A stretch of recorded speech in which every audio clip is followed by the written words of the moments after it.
Hallo und herzlich willkommen zu einem neuen Video. Und wer diesen Stein sieht, der weiß, es geht um das Thema Raft und in dem Fall aber nicht Smartphone, sondern mal wieder Smartwatch. Ich habe eine neue Explorer Smartwatch, nämlich die Mibro GS Explorer hier bei mir zum Kurztest und die wollen wir uns heute einmal gemeinsam anschauen. Wie gesagt, eher für den Außeneinsatz, für Extremsport und ähnliches gedacht als vielleicht fürs Büro.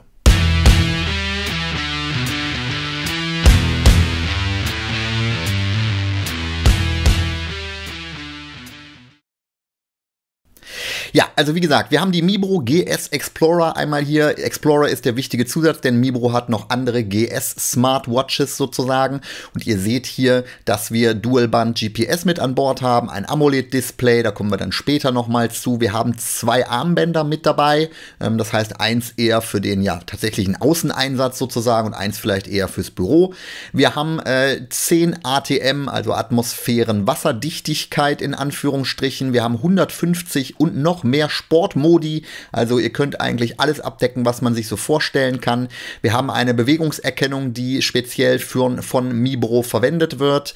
Wir haben eine Herzfrequenzmessung und Blutsauerstoffmessung und wir haben theoretisch zumindest 20 Tage Akkulaufzeit, da kommen wir dann später im Kapitel Akku nochmal drauf.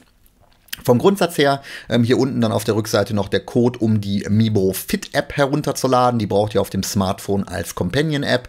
Und wir haben Bluetooth 5.3 mit an Bord. Das sollte dann im Zweifel der Akkulaufzeit auch zuträglich sein. Für das Thema Außen haben wir dann noch die bekannten Militärstandards, 15 an der Zahl mit an Bord. AMOLED-Display hatte ich vorhin schon erwähnt. Wir haben Corning Gorilla Glass mit zum Schutz des Displays, auch das natürlich für den Außeneinsatz sicherlich gut. Wir haben Dual-Band GPS und noch 4 weitere GPS-Systeme oder Positioning Systems quasi mit an Bord und 10 ATM Waterproof haben wir ja auf der anderen Seite gerade schon gesehen, sodass wir einmal durch sind. So, jetzt packen wir aber einmal aus, damit ihr auch seht, was denn alles mit drin ist in der Verpackung und dazu einmal die Folie kurz entfernt und wir sehen hier, auf der Vorderseite ist auf jeden Fall schon mal ein Hochglanzbild oder eine Hochglanzverpackung zu sehen. Gucken wir mal, dass wir das Ganze jetzt auch aufkriegen. Und so einfach ist es irgendwie nicht. Na, mein lieber Herr Gesangsverein, das ist aber gut verpackt. Also schon die Verpackung ist auf jeden Fall für den Außeneinsatz, sprich für Extremsport und ähnliches gemacht, denn die geht ganz schwer auf. Mit Handschuhen kriegt ihr die auf jeden Fall nicht auf, so viel kann ich euch schon mal versprechen. Nehmen wir einmal den Innenteil hier raus. So ein kleines schwarzes Kistchen. Hoffentlich geht das jetzt leichter auf. Nee, auch das ist nicht so ganz einfach aufzubekommen. Also man kann sagen, die erste Herausforderung an dieser Uhr ist im Zweifel die Verpackung aufzubekommen. Ich gehe mal davon aus, dass es daran liegt, dass das nur noch ein Vorserienmodell ist, dass das dann im Verkaufsverpackung sozusagen noch optimiert wird. Hier war es jetzt tatsächlich ein kleines bisschen schwierig. Und da haben wir die Uhr schon. Das hier ist Desert White, also sprich eine von 4 Farben. Ich meine, es gibt 4 Farben, die verfügbar sind. Ansonsten gucken wir mal, wir haben noch so ein kleines Trocknungspad. Was haben wir hier unten noch? Einmal rechts, das sieht nach Ladekabel aus.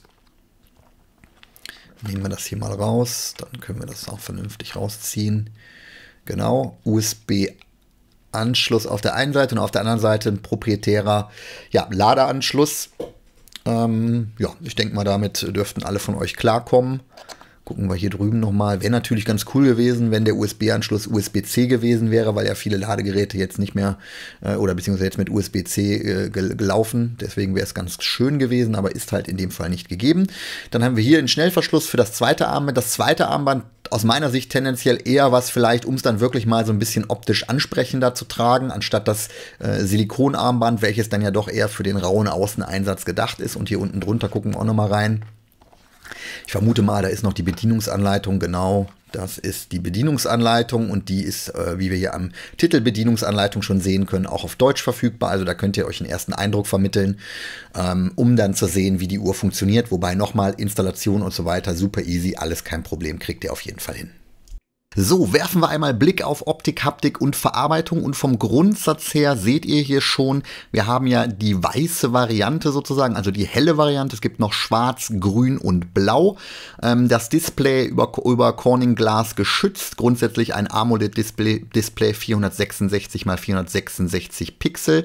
Wir haben keine Krone, beziehungsweise wir haben eine Krone, keine Lünette, zumindest keine drehbare, aber eben die Krone und die kann auch für Scrolling genutzt werden. Das ist also keine Fake-Krone, wie man das bei anderen Herstellern hat, sondern das ist eine saubere Krone, die auch genutzt werden kann. Die Druckpunkte der Knöpfe sind für mich ein kleines bisschen ungenau. Gerade wenn man mit Handschuhen unterwegs ist, könnte das was schwierig werden. Ansonsten, ja, ist das hier tatsächlich alles richtig gut verarbeitet. Da gibt es nichts zu deuteln, also keine scharfen Kanten oder sowas. Hier auf der Rückseite seht ihr dann auch nochmal den Sensor, der quasi die Herzfrequenz und den Blutsauerstoff messen kann. 10 ATM ist hier nochmal angedruckt und Dual GPS. Das sind ja so ein paar Komponenten, die relevant sind. Sieht für mich auf der Rückseite, auch wenn man die nicht oft sieht, optisch sehr ansprechend aus. Die Armbänder sind im Übrigen 22 mm, also Standardformat. Müsst ihr nur ein bisschen gucken, dass die natürlich auch zu den Aussparungen der Uhr dann passen. Vom Grundsatz her gefällt mir das ganz gut und ich habe vorhin gesagt, sie ist tendenziell nicht fürs Büro geeignet oder eher nicht.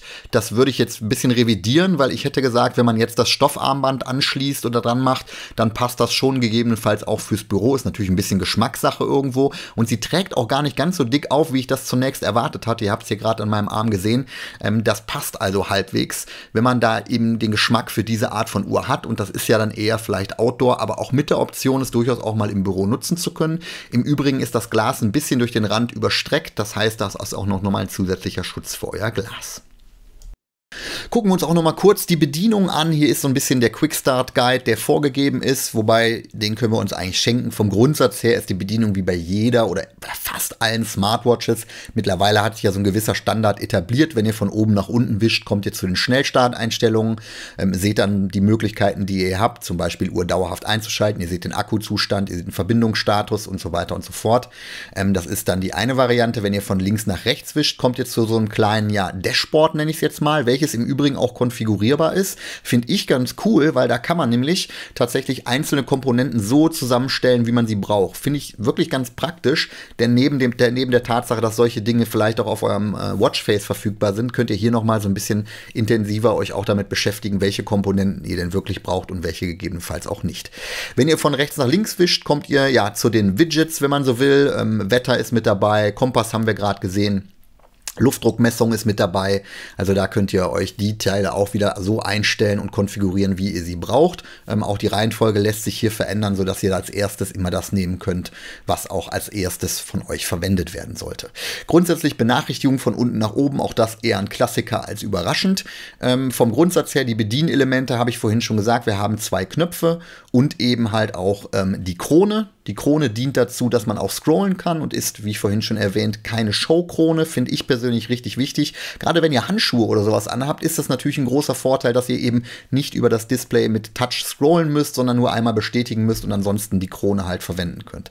Oben der Button ist für zurück und unten der Button ist vorbelegt mit Sport, kann aber frei belegt werden. Wenn ihr die Buttons länger gedrückt haltet, kommt ihr ins Ein-Aus-Menü und für die Krone und auch für den unteren Button, ich zeige es euch hier nochmal, gibt es tatsächlich keine lang gedrückte Bedienung sozusagen. Es gibt da einfach nur den einfachen Druckpunkt, der dann entsprechend die Aktion auslöst, die hinterlegt ist bzw. genutzt werden kann. Über die Krone kommt ihr übrigens mit Drücken auch ins Menü und ansonsten Touch auf das Watchface bedient dann das Watchface-Menü. Also insofern nichts Überraschendes, was die Bedienung angeht. Funktioniert alles und auch ohne Probleme und ohne Lagging. Ja, schauen wir uns einmal die Akkulaufzeit an. Die gibt der Hersteller ja mit 20 Tagen an. Das ist extrem viel aus meiner Sicht. Natürlich gibt es immer noch Hersteller, die noch mehr angeben. Aber jetzt kommen wir mal zum Realitätscheck. Und ich bin tatsächlich in meinem Test 17 bis 18 Tage ausgekommen. Irgendwas so dazwischen ist die Uhr dann ausgegangen.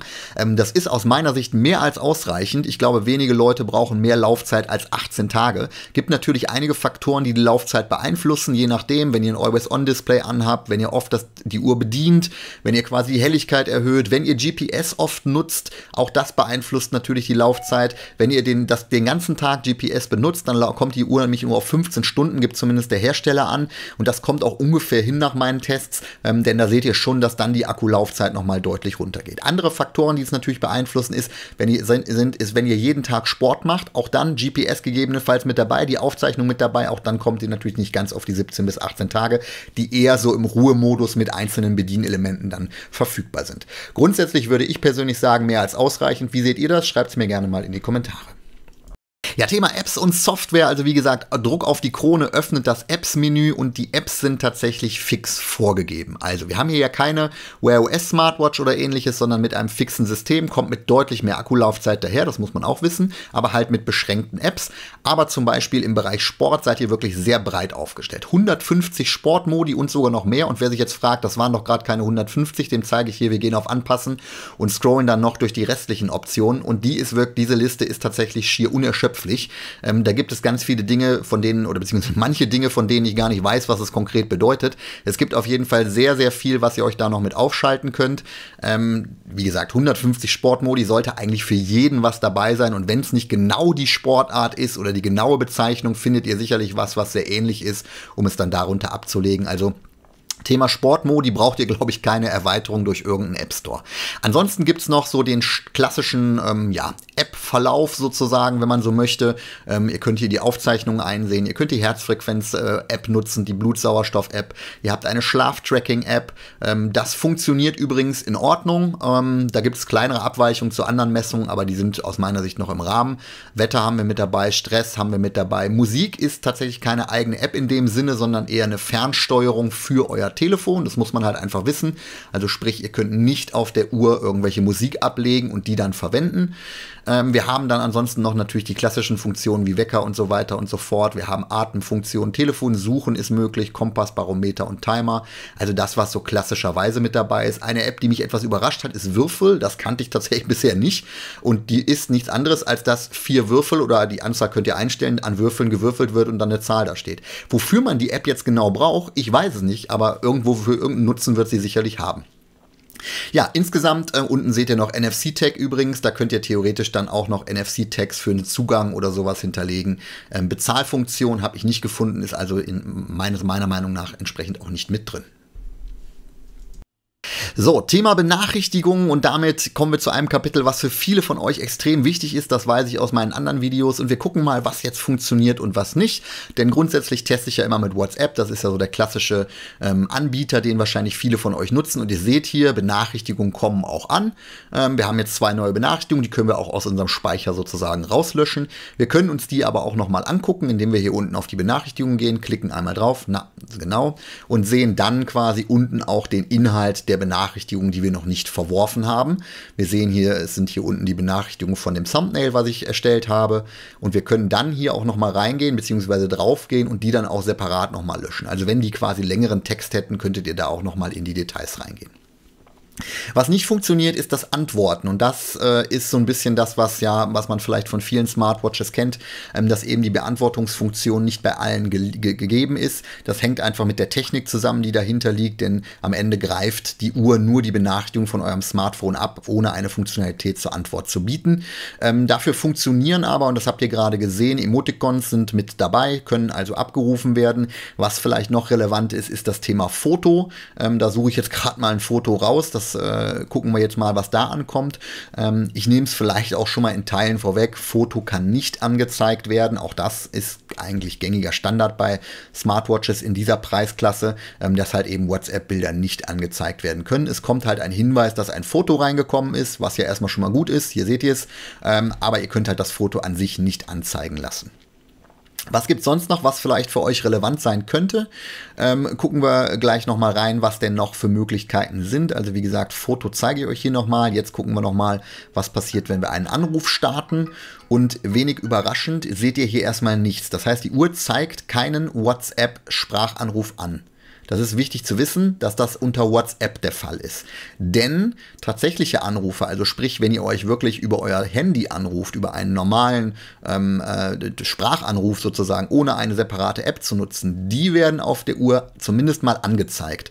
Sehr viel mehr Optionen habt ihr dann fairerweise nicht. Ihr könnt auch auflegen und stumm schalten, ihr könnt aber hier nicht annehmen. Also es ist quasi eine Benachrichtigung, dass jemand euch anruft, dass ihr euer Telefon rausnehmen müsst dann. Und dann kommen wir auch direkt zum Thema WhatsApp, nicht WhatsApp, sondern SMS. Auch die lassen sich natürlich anzeigen, denn wenn ihr jetzt gleich seht, dass hier die Mailbox-Nachricht reinkommt, dann sehen wir, dass wir auch SMS uns natürlich anzeigen lassen können. Also vom Grundsatz her, Standardportfolio ist vorhanden, Antworten sind leider nicht möglich, das ist ein kleines bisschen schade, aber wir gehen mal zum nächsten Kapitel.